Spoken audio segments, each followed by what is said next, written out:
ॐ नारायणाय नमः। ॐ नराय नमः। ॐ शौरये नमः।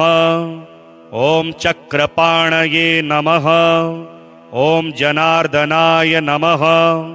ॐ वासुदेवाय नमः।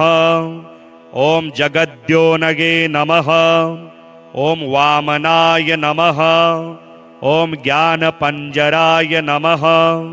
ॐ श्रीवल्लभाय नमः। ॐ जगन्नाथाय नमः। ॐ चतुरमूर्तये नमः। ॐ चतुर्भुजाय नमः। ॐ देवदेवाय नमः। ॐ ऋषिकेशाय नमः। ॐ शङ्कराय नमः। ॐ गरुडध्वजाय नमः। ॐ नारसिंहाय नमः। ॐ महादेवाय नमः। ॐ स्वयंभुवे नमः। ॐ भुवनेश्वराय नमः। ॐ श्रीधराय नमः। ॐ देवकीपुत्राय नमः। ॐ पार्थसारथये नमः। ॐ अच्युताय नमः। ॐ शङ्खपाणये नमः। ॐ परञ्ज्योतिषे नमः। ॐ आत्मज्योतिषे नमः। ॐ अचञ्चलाय नमः। ॐ श्रीवात्सङ्गाय नमः। ॐ अखिलाधाराय नमः। ॐ सर्वलोकपतये नमः। ॐ प्रभवे नमः। ॐ त्रिविक्रमाय नमः। ॐ त्रिकालज्ञाय नमः। ॐ त्रिधाम्ने नमः। ॐ करुणाकराय नमः। ॐ सर्वज्ञाय नमः। ॐ सर्वगाय नमः। ॐ सर्वस्मै नमः। ॐ सर्वेशाय नमः। ॐ सर्वसाक्षिकाय नमः। ॐ हरये नमः। ॐ शार्ङ्गिणे नमः। ॐ हराय नमः। ॐ शेषाय नमः। ॐ ऋषिकेशाय नमः। ॐ हलायुधाय नमः। ॐ सहस्रबाहवे नमः। ॐ अव्यक्ताय नमः। ॐ सहस्राक्षाय नमः। ॐ अक्षराय नमः। ॐ शराय नमः। ॐ गजारिघ्नाय नमः। ॐ केशवाय नमः। ॐ केशिमर्दनाय नमः। ॐ कैटभारये नमः। ॐ अविद्यारये नमः। ॐ कामदाय नमः। ॐ कमलेक्षणाय नमः। ॐ हंसशत्रवे नमः। ॐ अधर्मशत्रवे नमः। ॐ काकुत्स्थाय नमः। ॐ खगवाहनाय नमः। ॐ नीलाम्बुदद्युतये नमः। ॐ नित्याय नमः। ॐ नित्यतृप्ताय नमः। ॐ नित्यानन्दाय नमः। ॐ सुराधक्ष्याय नमः। ॐ निर्विकल्पाय नमः। ॐ निरञ्जनाय नमः। ॐ ब्रह्मण्याय नमः। ॐ पृथ्वीनाथाय नमः। ॐ पीतवाससे नमः। ॐ गुहाश्रयाय नमः। ॐ वेदगर्भाय नमः। ॐ विभवे नमः। ॐ विष्णवे नमः। ॐ श्रीमते नमः। ॐ त्रैलोक्यभूषणाय नमः। ॐ यज्ञमूर्तये नमः। ॐ अमेयात्मने नमः। ॐ वरदाय नमः। ॐ वासवानुजाय नमः। ॐ जितेन्द्रियाय नमः। ॐ जितक्रोधाय नमः। ॐ समदृष्टये नमः। ॐ सनातनाय नमः। ॐ भक्तप्रियाय नमः। ॐ जगतपूज्याय नमः। ॐ परमात्मने नमः। ॐ असुरान्तकाय नमः। ॐ सर्वलोकानामन्तकाय नमः। ॐ अनन्ताय नमः। ॐ अनन्तविक्रमाय नमः। ॐ मायाधाराय नमः। ॐ निराधाराय नमः ॐ सर्वाधाराय नमः ॐ धराधराय नमः ॐ निष्कलङ्काय नमः ॐ निराभासाय नमः ॐ निरामयाय नमः ॐ भक्तवश्याय नमः ॐ महोदराय नमः ॐ पुण्यकीर्तये नमः ॐ पुरातनाय नमः ॐ त्रिकालज्ञाय नमः ॐ चतुर्भुजाय नमः ॐ श्रीलक्ष्मीनारायणस्वामिने नमः ॐ नारायणाय नमः ॐ नराय नमः ॐ शौरये नमः ॐ चक्रपाणये नमः ॐ जनार्दनाय नमः ॐ वासुदेवाय नमः ॐ जगद्योनगे नमः ॐ वामनाय नमः ॐ ज्ञानपञ्जराय नमः ॐ श्रीवल्लभाय नमः ॐ जगन्नाथाय नमः ॐ चतुरमूर्तये नमः ॐ चतुर्भुजाय नमः ॐ देवदेवाय नमः ॐ ऋषिकेशाय नमः ॐ शङ्कराय नमः ॐ गरुडध्वजाय नमः ॐ नारसिंहाय नमः ॐ महादेवाय नमः ॐ स्वयंभुवे नमः ॐ भुवनेश्वराय नमः ॐ श्रीधराय नमः ॐ देवकीपुत्राय नमः ॐ पार्थसारथये नमः ॐ अच्युताय नमः ॐ शङ्खपाणये नमः ॐ परञ्ज्योतिषे नमः ॐ आत्मज्योतिषे नमः ॐ अचञ्चलाय नमः ॐ श्रीवात्सङ्गाय नमः ॐ अखिलाधाराय नमः ॐ सर्वलोकपतये नमः ॐ प्रभवे नमः ॐ त्रिविक्रमाय नमः ॐ त्रिकालज्ञाय नमः ॐ त्रिधाम्ने नमः ॐ करुणाकराय नमः ॐ सर्वज्ञाय नमः ॐ सर्वगाय नमः ॐ सर्वस्मै नमः ॐ सर्वेशाय नमः ॐ सर्वसाक्षिकाय नमः ॐ हरये नमः ॐ शार्ङ्गिणे नमः ॐ हराय नमः ॐ शेषाय नमः ॐ हृषीकेशाय नमः ॐ हलायुधाय नमः ॐ सहस्रबाहवे नमः ॐ अव्यक्ताय नमः ॐ सहस्राक्षाय नमः ॐ अक्षराय नमः ॐ शराय नमः ॐ गजारिघ्नाय नमः ॐ केशवाय नमः ॐ केशिमर्दनाय नमः ॐ कैटभारये नमः ॐ अविद्यारये नमः ॐ कामदाय नमः ॐ कमलेक्षणाय नमः ॐ हंसशत्रवे नमः ॐ अधर्मशत्रवे नमः ॐ काकुत्स्थाय नमः ॐ खगवाहनाय नमः ॐ नीलाम्बुदद्युतये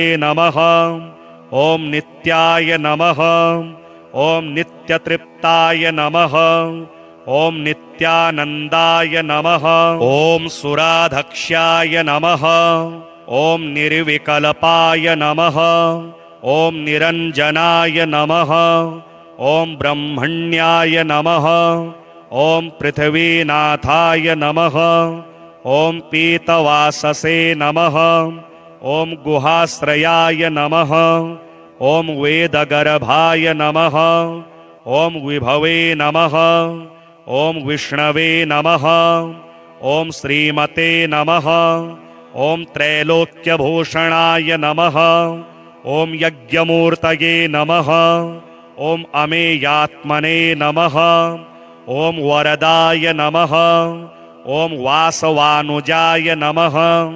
ॐ जितेन्द्रियाय नमः। ॐ जितक्रोधाय नमः। ॐ समदृष्टये नमः। ॐ सनातनाय नमः। ॐ भक्तप्रियाय नमः। ॐ जगतपूज्याय नमः। ॐ परमात्मने नमः। ॐ असुरान्तकाय नमः। ॐ सर्वलोकानामन्तकाय नमः। ॐ अनन्ताय नमः। ॐ अनन्तविक्रमाय नमः। ॐ मायाधाराय नमः। ॐ निराधाराय नमः। ॐ सर्वाधाराय नमः। ॐ धराधराय नमः। ॐ निष्कलङ्काय नमः। ॐ निराभासाय नमः। ॐ निरामयाय नमः। ॐ भक्तवश्याय नमः। ॐ महोदराय नमः। ॐ पुण्यकीर्तये नमः।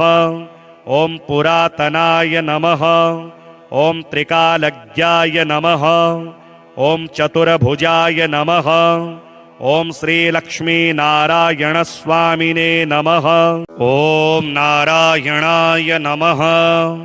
ॐ नराय नमः। ॐ शौरये नमः। ॐ चक्रपाणये नमः। ॐ जनार्दनाय नमः। ॐ वासुदेवाय नमः। ॐ जगद्योनगे नमः। ॐ वामनाय नमः। ॐ ज्ञानपञ्जराय नमः। ॐ श्रीवल्लभाय नमः। ॐ जगन्नाथाय नमः। ॐ चतुरमूर्तये नमः। ॐ चतुर्भुजाय नमः। ॐ देवदेवाय नमः। ॐ ऋषिकेशाय नमः। ॐ शङ्कराय नमः। ॐ गरुडध्वजाय नमः। ॐ नारसिंहाय नमः। ॐ महादेवाय नमः। ॐ स्वयंभुवे नमः। ॐ भुवनेश्वराय नमः। ॐ श्रीधराय नमः।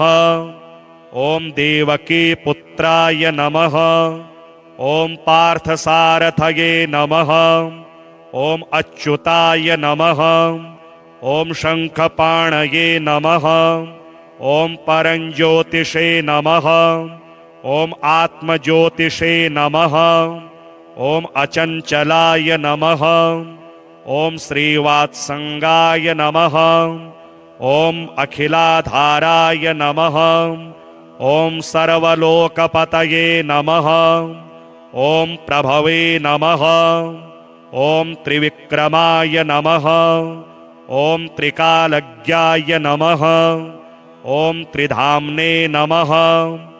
ॐ करुणाकराय नमः। ॐ सर्वज्ञाय नमः। ॐ सर्वगाय नमः। ॐ सर्वस्मै नमः। ॐ सर्वेशाय नमः। ॐ सर्वसाक्षिकाय नमः। ॐ हरये नमः। ॐ शार्ङ्गिणे नमः। ॐ हराय नमः। ॐ शेषाय नमः। ॐ ऋषिकेशाय नमः। ॐ हलायुधाय नमः। ॐ सहस्रबाहवे नमः। ॐ अव्यक्ताय नमः। ॐ सहस्राक्षाय नमः। ॐ अक्षराय नमः। ॐ शराय नमः। ॐ गजारिघ्नाय नमः। ॐ केशवाय नमः। ॐ केशिमर्दनाय नमः। ॐ कैटभारये नमः। ॐ अविद्यारये नमः। ॐ कामदाय नमः। ॐ कमलेक्षणाय नमः। ॐ हंसशत्रवे नमः। ॐ अधर्मशत्रवे नमः। ॐ काकुत्स्थाय नमः। ॐ खगवाहनाय नमः। ॐ नीलाम्बुदद्युतये नमः। ॐ नित्याय नमः। ॐ नित्यतृप्ताय नमः। ॐ नित्यानन्दाय नमः। ॐ सुराधक्ष्याय नमः। ॐ निर्विकल्पाय नमः। ॐ निरञ्जनाय नमः। ॐ ब्रह्मण्याय नमः। ॐ पृथ्वीनाथाय नमः। ॐ पीतवाससे नमः। ॐ गुहाश्रयाय नमः। ॐ वेदगर्भाय नमः। ॐ विभवे नमः। ॐ विष्णवे नमः। ॐ श्रीमते नमः। ॐ त्रैलोक्यभूषणाय नमः। ॐ यज्ञमूर्तये नमः। ॐ अमेयात्मने नमः। ॐ वरदाय नमः। ॐ वासवानुजाय नमः। ॐ जितेन्द्रियाय नमः। ॐ जितक्रोधाय नमः। ॐ समदृष्टये नमः। ॐ सनातनाय नमः। ॐ भक्तप्रियाय नमः। ॐ जगतपूज्याय नमः। ॐ परमात्मने नमः। ॐ असुरान्तकाय नमः। ॐ सर्वलोकानामन्तकाय नमः। ॐ अनन्ताय नमः। ॐ अनन्तविक्रमाय नमः। ॐ मायाधाराय नमः। ॐ निराधाराय नमः। ॐ सर्वाधाराय नमः। ॐ धराधराय नमः। ॐ निष्कलङ्काय नमः। ॐ निराभासाय नमः। ॐ निरामयाय नमः। ॐ भक्तवश्याय नमः। ॐ महोदराय नमः। ॐ पुण्यकीर्तये नमः। ॐ पुरातनाय नमः। ॐ त्रिकालज्ञाय नमः। ॐ चतुर्भुजाय नमः। ॐ श्रीलक्ष्मीनारायणस्वामिने नमः। ॐ नारायणाय नमः। ॐ नराय नमः। ॐ शौरये नमः। ॐ चक्रपाणये नमः। ॐ जनार्दनाय नमः। ॐ वासुदेवाय नमः। ॐ जगद्योनगे नमः। ॐ वामनाय नमः। ॐ ज्ञानपञ्जराय नमः। ॐ श्रीवल्लभाय नमः। ॐ जगन्नाथाय नमः। ॐ चतुरमूर्तये नमः। ॐ चतुर्भुजाय नमः। ॐ देवदेवाय नमः। ॐ ऋषिकेशाय नमः। ॐ शङ्कराय नमः। ॐ गरुडध्वजाय नमः। ॐ नारसिंहाय नमः। ॐ महादेवाय नमः। ॐ स्वयंभुवे नमः। ॐ भुवनेश्वराय नमः। ॐ श्रीधराय नमः। ॐ देवकीपुत्राय नमः। ॐ पार्थसारथये नमः। ॐ अच्युताय नमः। ॐ शङ्खपाणये नमः। ॐ परञ्ज्योतिषे नमः। ॐ आत्मज्योतिषे नमः। ॐ अचञ्चलाय नमः। ॐ श्रीवात्सङ्गाय नमः। ॐ अखिलाधाराय नमः। ॐ सर्वलोकपतये नमः। ॐ प्रभवे नमः। ॐ त्रिविक्रमाय नमः। ॐ त्रिकालज्ञाय नमः। ॐ त्रिधाम्ने नमः। ॐ करुणाकराय नमः। ॐ सर्वज्ञाय नमः। ॐ सर्वगाय नमः। ॐ सर्वस्मै नमः। ॐ सर्वेशाय नमः। ॐ सर्वसाक्षिकाय नमः। ॐ हरये नमः। ॐ शार्ङ्गिणे नमः। ॐ हराय नमः। ॐ शेषाय नमः। ॐ हृषीकेशाय नमः। ॐ हलायुधाय नमः। ॐ सहस्रबाहवे नमः। ॐ अव्यक्ताय नमः। ॐ सहस्राक्षाय नमः। ॐ अक्षराय नमः। ॐ शराय नमः। ॐ गजारिघ्नाय नमः। ॐ केशवाय नमः। ॐ केशिमर्दनाय नमः। ॐ कैटभारये नमः।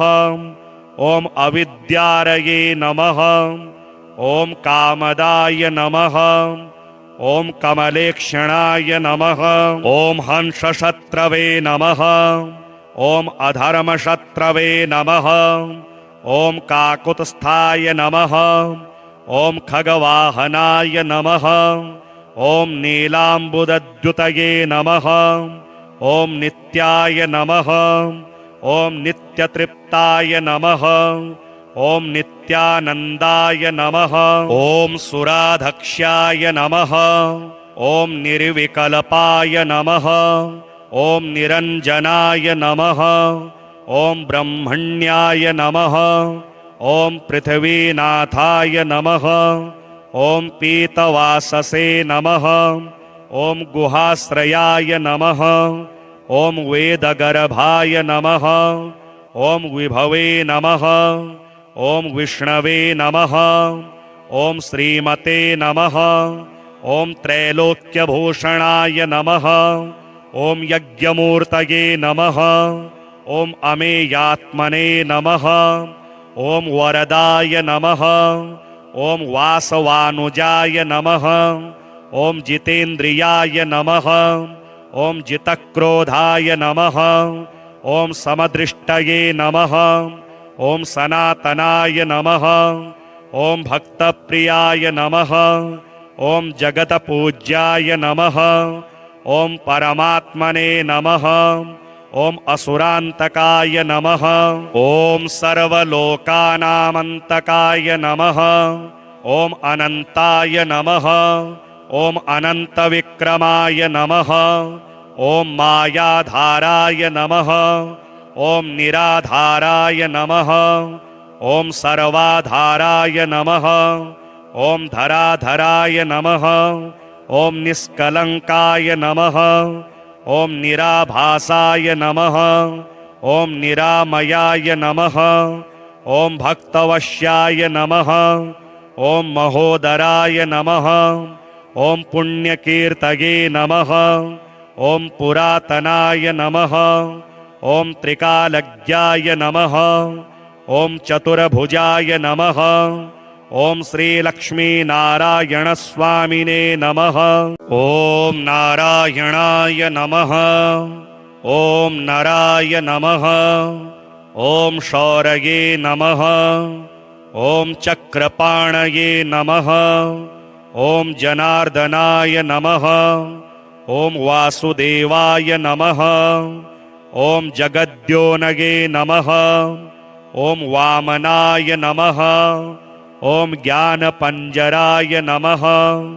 ॐ श्रीवल्लभाय नमः। ॐ जगन्नाथाय नमः।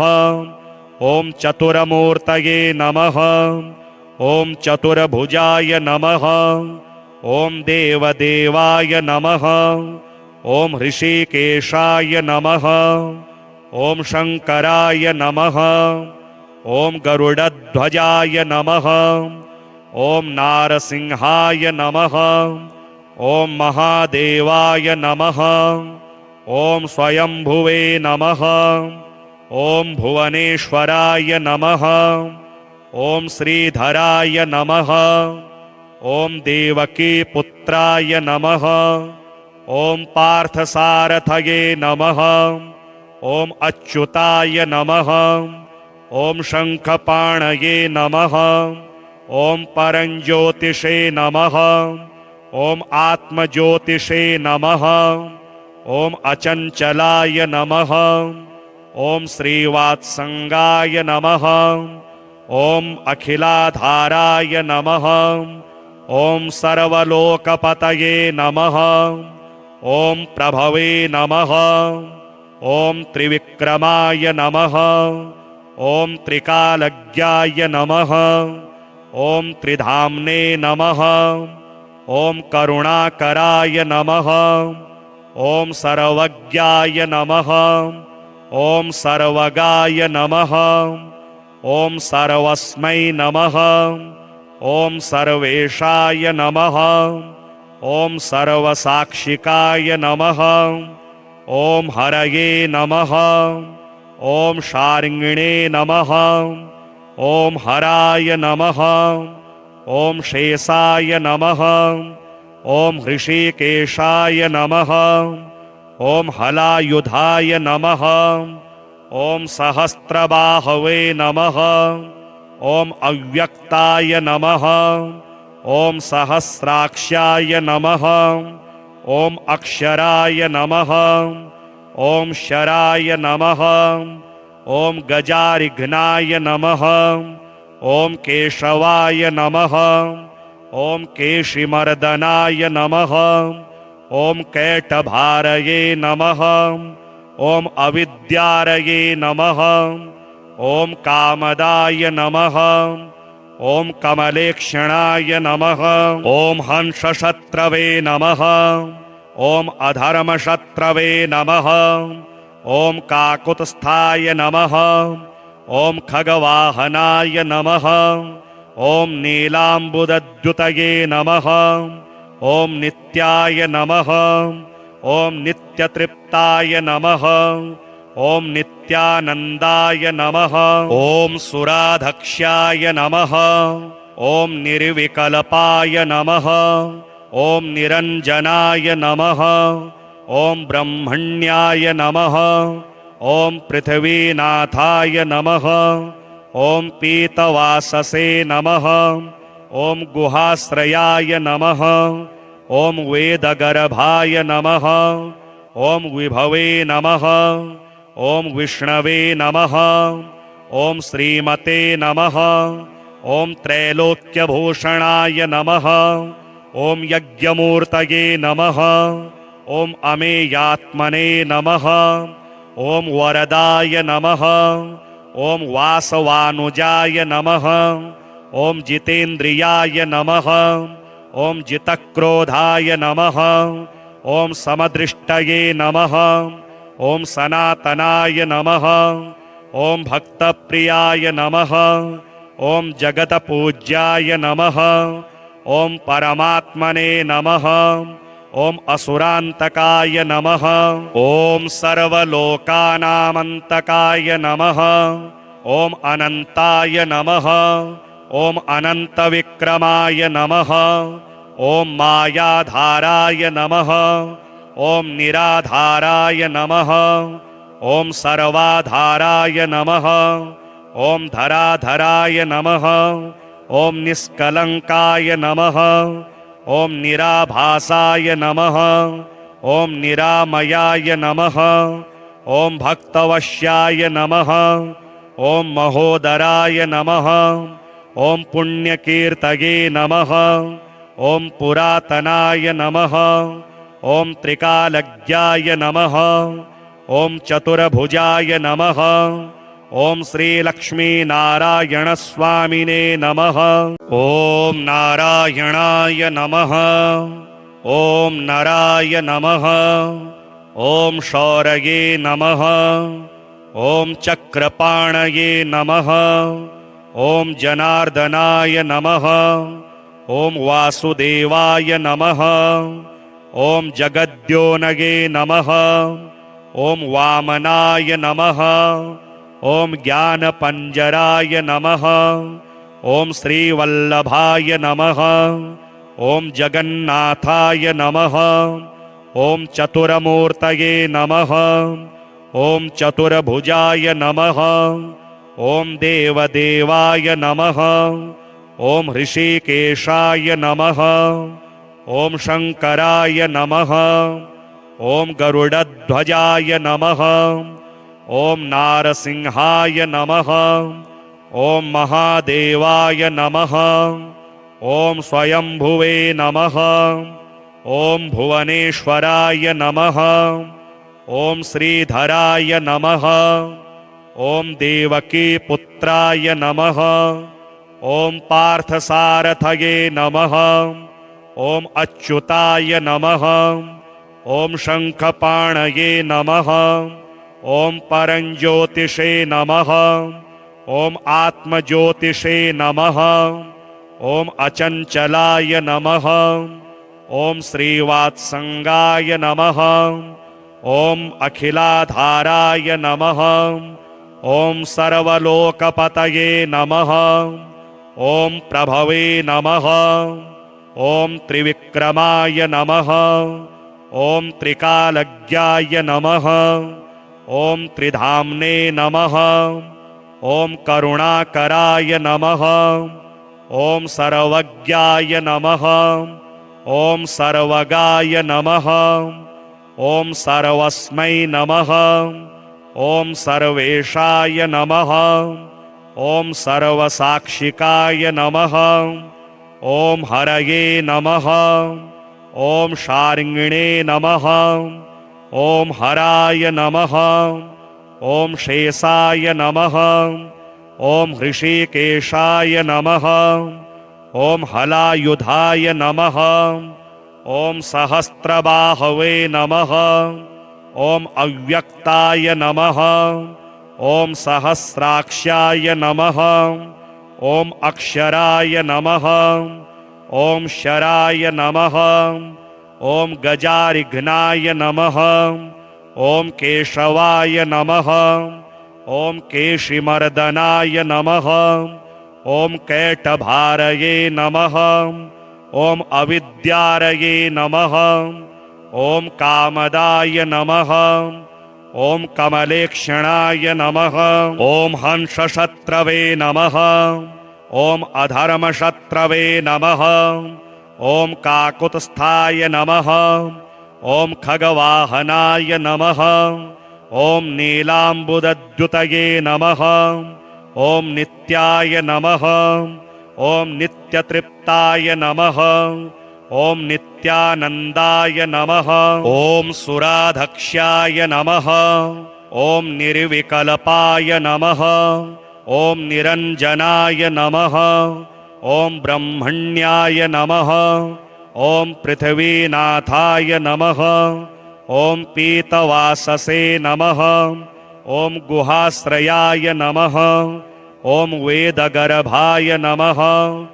ॐ विभवे नमः। ॐ विष्णवे नमः। ॐ श्रीमते नमः। ॐ त्रैलोक्यभूषणाय नमः। ॐ यज्ञमूर्तये नमः। ॐ अमेयात्मने नमः। ॐ वरदाय नमः। ॐ वासवानुजाय नमः। ॐ जितेन्द्रियाय नमः। ॐ जितक्रोधाय नमः। ॐ समदृष्टये नमः। ॐ सनातनाय नमः। ॐ भक्तप्रियाय नमः। ॐ जगतपूज्याय नमः। ॐ परमात्मने नमः। ॐ असुरान्तकाय नमः। ॐ सर्वलोकानामन्तकाय नमः। ॐ अनन्ताय नमः। ॐ अनन्तविक्रमाय नमः। ॐ मायाधाराय नमः। ॐ निराधाराय नमः। ॐ सर्वाधाराय नमः। ॐ धराधराय नमः। ॐ निष्कलङ्काय नमः। ॐ निराभासाय नमः। ॐ निरामयाय नमः। ॐ भक्तवश्याय नमः। ॐ महोदराय नमः। ॐ पुण्यकीर्तये नमः। ॐ पुरातनाय नमः। ॐ त्रिकालज्ञाय नमः। ॐ चतुर्भुजाय नमः। ॐ श्रीलक्ष्मीनारायणस्वामिने नमः।